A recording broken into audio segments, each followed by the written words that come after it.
The United States government didn't stop killing black leaders because they had some moral awakening. They stopped because they didn't need to anymore. Once they wiped out the radicals, Malcolm, MLK, Fred Hampton, all of them, the revolution got cut off at the knees.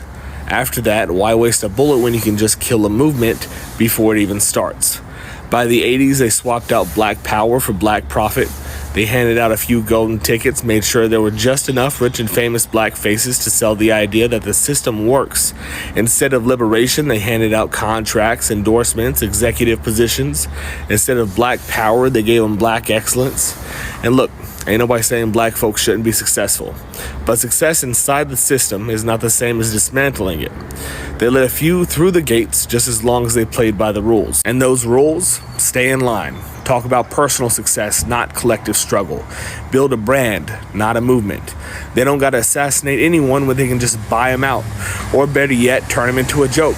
Look at what they did to Colin Kaepernick. Stood up for something, got blackballed out of the league. Angela Davis spent decades on FBI watch lists. Fred Hampton, they learned their lesson from him.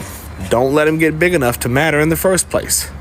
So now they just lock them up before they can get too loud.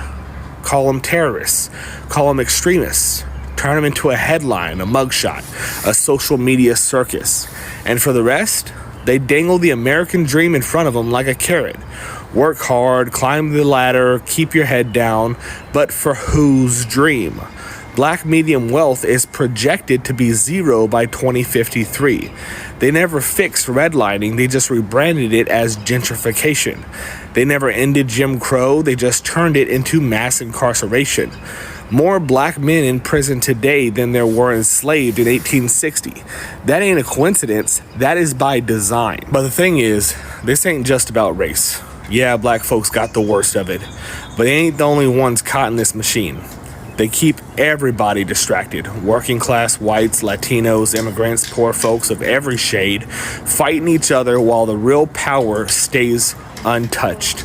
They convinced half the country that a CEO with their skin color is their ally, while their own neighbor is the enemy. Divide and conquer, same as always. So the real question ain't what happened to the movement, it's how do we bring it back? Because if they don't have to kill revolutionaries anymore, that means we already lost once. And winning again? That ain't gonna look comfortable. It ain't gonna look polite. The next wave of revolutionaries are gonna seem too much at first. Too radical, too angry, too unwilling to compromise. But that's the only way to go forward. The civil rights movement was called extreme in its time. The labor movement was called un-American. Every fight for freedom has been smeared before it's been won. So what's it going to take? Because if history's got anything to teach us, it's that nothing changes till people get real uncomfortable. The system don't break itself. The question is, are we ready to break it?